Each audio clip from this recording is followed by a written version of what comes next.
மகா தூக்கு மகா 1 2 3 தூக்குனா இன்னைக்கு பிரியாணி தூக்குனா நான் அடி தூக்குனா அந்த கையில ஏறலீங்க அந்த கையில ஏறலீங்க அந்த கையில ஏறலீங்க இல்ல சாய்துனா புடி கார்னர்ல விட்டு முடி அந்த கையில ஏறலீங்க ஏய் இங்க விட்றாத வானா வெளிய வானா இங்கடா வெளிய ஓகே ஓகே தூக்கு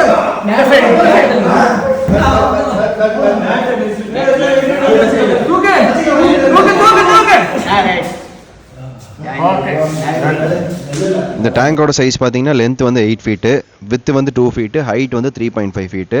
ஃபுல்லாமே எக்ஸ்ட்ரா கிளியர் செயின் கோவின் டஃபன் கிளாஸ் யூஸ் பண்ணி மேக் பண்ணியிருக்கோம். இதுக்கு ஃபில்ட்ரேஷன் பார்த்தீங்கன்னா சம் ஃபில்ட்ரேஷன் பண்ணியிருக்கோம். அந்த ஃபில்ட்ரேஷனோட சைஸ் பார்த்தீங்கன்னா 5 × 1.5 × 2 ஃபீட்டில் மேக் பண்ணியிருக்கோம். 12 mm கிளாஸ் யூஸ் பண்ணி தான். இதோட ஓவரால் வீடியோ பார்த்தீங்கன்னா இன்னொரு வீடியோவில் கண்டிப்பாக அப்டேட் பண்ணுறோம். ஃபுல்லாமே இன்டீரியர் ஒர்க் கபோர்ட் ஒர்க்ஸ்லாம் முடிச்சதுக்கப்புறம் ஃபைனல் வீடியோ உங்களுக்கு கண்டிப்பாக அப்டேட் பண்ணுறோம். இந்த மாதிரி ஏதாச்சும் பெரிய பெரிய டேங்க்ஸ் வேணுமா மறக்காமல் நம்ம நீமோ பெட்ஸை கான்டெக்ட் பண்ணிக்கோங்க. இதே மாதிரி ரெகுலர் அப்டேட்ஸ்க்கு நம்ம சேனலை ஃபாலோ பண்ணிக்கோங்க. தேங்க்ஸ் ஃபார் வாட்சிங்.